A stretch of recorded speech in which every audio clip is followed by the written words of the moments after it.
iba por la calle Florida para comprar libros y casi los tiro al suelo porque caminaba como loca. Él salió, yo no me di cuenta y entonces le digo, ay, perdón, yo lo escuché a usted cuando era chica.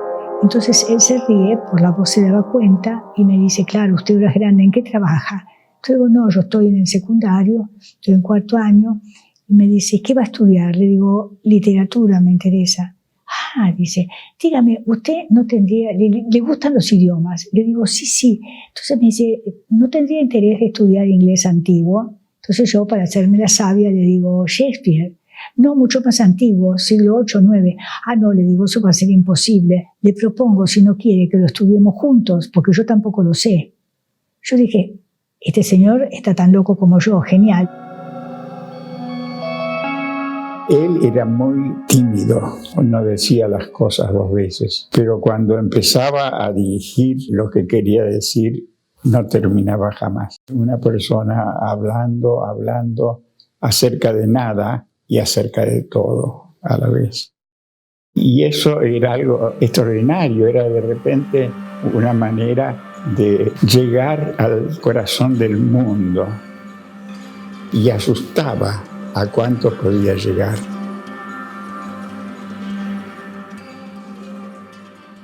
¿Sabe cuándo yo me enamoré de usted? Le digo, no tengo idea. Fue cuando usted me dijo que Europa tenía lo que se merecía, porque Europa había traicionado. Tenía el panteón griego, los dioses se amaban, se odiaban, tenían amores conmortales. Los fieles rezaban de pie y tenían la razón. Todo eso lo dejan para abrazar una fe que no tiene nada que ver con ellos. Una fe que habla por parábolas, por metáforas, cuyo primer mandamiento dice, no tendrás otro Dios más que a mí, cosa que es vista por los gobiernos civiles, unen Iglesia y Estado y tenemos las tiranías que tenemos.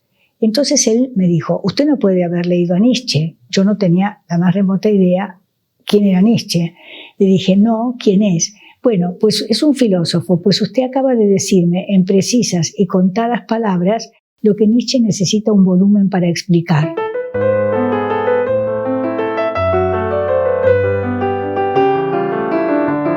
Una libertad para convertir en literatura temas que es difícil notar que son literarios, ¿no?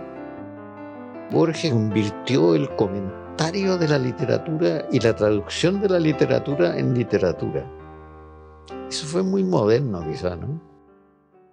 Borges me pareció muy elegante, vestido con una especie de gabardina marrón, macanuda, ¿no? Gran corbata y qué sé yo. Éramos muy borgianos y admirábamos mucho a Borges, los jóvenes de ese tiempo, y Vargas Llosa, por ejemplo, se sabía de memoria algunas frases largas de Borges, qué sé yo. Entonces, hablábamos de Borges mucho. Y Borges pasó por París y dio una conferencia en un centro de estudios latinoamericanos que había por ahí, en una sala en la que la gente estaba sentada en el suelo. Yo me acuerdo que yo me senté en el suelo, no había dónde sentarse, y era un delirio por Borges. Y después yo conocí a un tipo que era de ultra izquierda, en una época en que Borges había declarado que él era conservador. Julio Cortázar. Y yo fui a la casa de Julio Cortázar con Vargas Llosa, en París, por el año, no sé yo, años 60 y tanto. Y llegué al salón de Julio Cortázar y había una foto de gran formato de Jorge Luis Borges. Y yo supe que Julio Cortázar lo había ido a ver y se habían abrazado. O sea, estaba por encima de la literatura y de la teoría política la cosa. Y Borges me contó, mire, me dijo, cuando yo era joven, ¿cómo decían ellos? Compadres, creo que decían. Iban a Palermo y se bailaba tango en la calle. Pero si uno de esos personajes sacaba a bailar a la mujer de otro, podían salir los cuchillos ahí a relucir. Entonces, para evitar eso y para poder bailar, bailaban entre hombres. Se sacaban a bailar entre ellos. Y yo recuerdo a los compadritos en Palermo bailando entre ellos. Eso me lo dijo Borges. Uno de esos días me pidió que le llevara bajo la cúpula del Palace, que ha sido reformada ahora, pero que contiene algunos de los elementos que él consideraba esenciales para contemplar lo que para él era el color amarillo. El único color que llegaba a ver, decía, era el color amarillo. Y de donde mejor lo veía era sentado bajo la cúpula del Hotel Palace.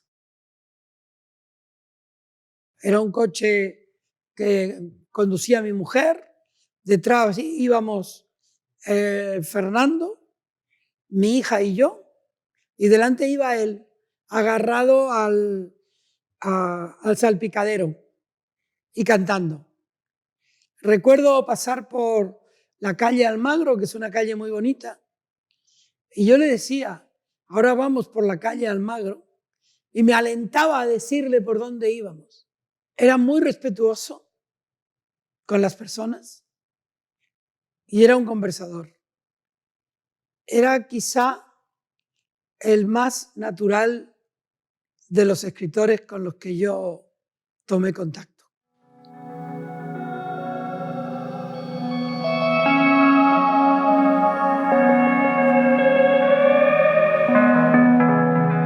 La BBC de Londres viene a Montevideo a hacer un documental sobre Borges y complementarlo con teatralizaciones filmadas de varios cuentos de Borges. Pero también me eligieron a mí para hacer de Borges joven. Entonces yo estuve durante toda la filmación, que duró un mes, conversando con Borges permanentemente, trabajando con él, a un genio universal, pero viéndolo comer juntos, invitándolo a tomar el té, con María Kodama, con mi esposa. Teníamos una relación humana. Entonces yo descubrí, aparte de aquel genio que es Borges, que era y que es y que seguirá siendo, genio universal, con el cual yo sentí una admiración profunda, encontré a un ser humano maravilloso, irónico, pacífico, amable, lleno de amor por la humanidad. Y Borges me cambió. Ha sido un privilegio para mí haber retratado a Borges y creo que fue muy importante su primera visita a México. Yo me limité a oírlo, pero sí le planteé algunas preguntas y platicamos. Hasta que me preguntó quién era yo. Eso ya me pareció extraordinario. No recuerdo más porque pues mi timidez, mi lugar de fotógrafa, pues era estar atrás y calladita y poder oír algo de lo que entre ellos hablaban. Esa simpatía del chiste literario, de la frase oportuna, ¿no? Pues sí, un privilegio. Borges vino muy tarde a México. La primera vez que vino fue en 73. Estamos hablando de la época en que Borges tenía ya 74 años. Detrás de la invitación estaba Octavio Paz, que era amigo de Borges, como puedan haber sido amigos dos monstruos de esa naturaleza. Digamos que cenaban juntos y hablaban mucho.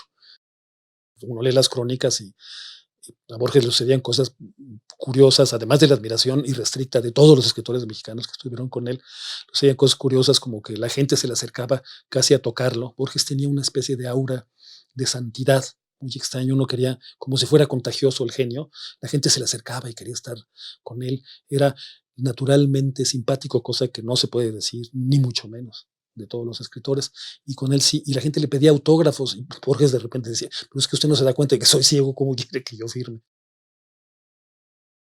Dice así: arribo ahora al inefable centro de mi relato. Empieza aquí mi desesperación de escritor. Cuando Borges vino en 1978, Yo ya había egresado de la universidad hacía 4 años. Me acuerdo que se presentó en la Biblioteca Nacional. Yo era una joven madre, muy atareada porque también fui siempre una persona que trabajaba. Y recuerdo que no fui a esa presentación, algo que lamento. Pero recuerdo que me contaron mis amigos que eran multitudes tratando de ingresar a la Biblioteca Nacional, que la directora salió a decir que ya no había más cupo, abrió sus brazos y la gente se pasaba por debajo de los brazos de la directora porque no se lo querían perder. El primer acercamiento con Borges fue muy curioso porque yo estaba de subdirector de la Biblioteca Nacional en Bogotá, en la calle 24. Y nos anunciaron que Borges venía a Colombia a través de la Embajada Argentina. Y entonces, con muy poco tiempo, decidimos improvisar una suerte de diálogo con él en la Biblioteca Nacional. Y entonces llegó Borges y era tal la intensidad o avidez de la gente que estaba en la calle para entrar que empujaron de tal forma la puerta que la tumbaron. Un buen comienzo.